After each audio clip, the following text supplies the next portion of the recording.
কিন্তু আমরা একটা মূল্যবোধকে প্রভাবিত করতে চাই। আমরা বাংলাদেশের দুর্নীতি নিয়ন্ত্রিত হোক, এটা আমরা চাই। আমরা মনে করি সুশাসন প্রতিষ্ঠার জন্য, দুর্নীতি নিয়ন্ত্রণের জন্য গণভোটের গুরুত্বপূর্ণ ভূমিকা আছে। এই কারণে, অন্তত এই কারণে, এর পাশে অন্যান্য বিষয়গুলো কিন্তু আমি উল্লেখ করেছি। কেন সব কিছুই নির্ভর করবে রাজনৈতিক দলগুলোর সদিচ্ছার উপরে। আপনি নোট অফ ডিসেন্ট সম্পর্কে আমাদের ধারণা কি এবং বৈশ্বিক চর্চাটা কি?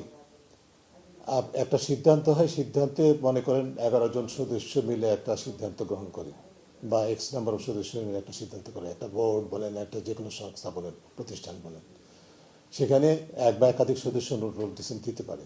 কিন্তু সিদ্ধান্ত যখন যে গৃহীত হয়, সেটা তো সিদ্ধান্ত, ঠিক আছে? ওইটাই হচ্ছে চর্চা এবং প্রত্যাশা আমাদের। তো এখন এই প্রত্যাশা বা এই চর্চাটা আমাদের রাজনৈতিক দলগুলো করবে কিনা, সেটা তাদের সদিচ্ছার উপরেই নির্ভর করে। এটা কোনো ডিনাই করার কোনো সুযোগ নেই। তারপরেও জুলাই সনদের বাস্তবায়ন, জুলাই সনদের পক্ষে গণরায়টা অপরিহার্য বলে আমরা মনে করি, কারণ জনগণ সেটা চায়। আপনার কথার সূত্রে যদি বলি, আপনি শুধু কেন জামাতে ইসলামের কথা বলুন। জামাতে ইসলামী ন্যাক্কার জন্য দৃষ্টান্ত স্থাপন করেছে, একজনও দেয় না। কিন্তু জামাতে ইসলামের কাছ থেকে তো এটা অপ্রত্যাশিত ছিল না। আমি অন্তত এটা আশা করি নাই যেটা জামাতে ইসলামী দিবে। যাদের কাছ থেকে আশা করেছিলাম তারা কি করেছে? বাংলাদেশের এখনকার ক্রিয়াশীল দলগুলোর মধ্যে সবচেয়ে বড় দল, তাদের দলীয় প্রার্থীদের মধ্যে 2.7% হচ্ছে নারী। কেন? একই প্রশ্নগুলো আমরা সকলের জন্য কেন করব না? বাংলাদেশের কমিউনিস্ট পার্টি, যেটি জন্মলগ্ন থেকে নারী নেতৃত্বের জন্য পরিচিত, তার অবস্থা দেখেন। কাজেই আমাদের রাজনীতিতে যেটা আমাদের উপস্থাপনে বলেছি, এর আগেরও আমরা অন্তর্বর্তীকালীন সরকারের কর্তৃপক্ষ পতনের 1.5 বছরের যে বিশ্লেষণ করেছিলাম, সেখানে যে কথাটা বলেছি, আমাদের রাজনীতিতে পুঁজি হিসেবে কয়েকটা জিনিস আপনারা উল্লেখ করেন, লক্ষ্য করুন।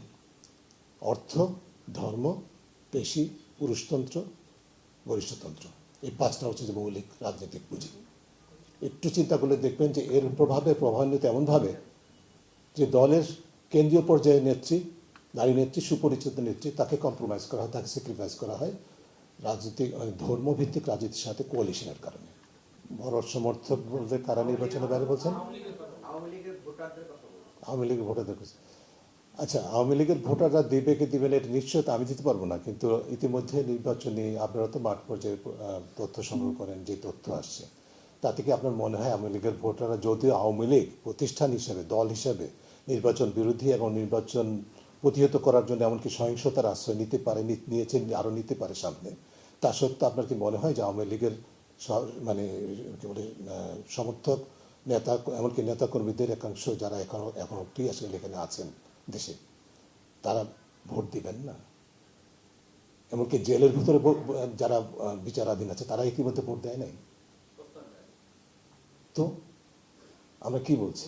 তার গণভোটের বিষয়টা হচ্ছে যে আমাদের যেটি জিনিসটা বুঝতে হবে সেটা হচ্ছে যে এটাই কিন্তু আইনগতভাবে, পৃথিবীতে সব দেশে, আমাদের দেশে তাই আইনগতভাবে মেজরিটি ডিটারমিনস।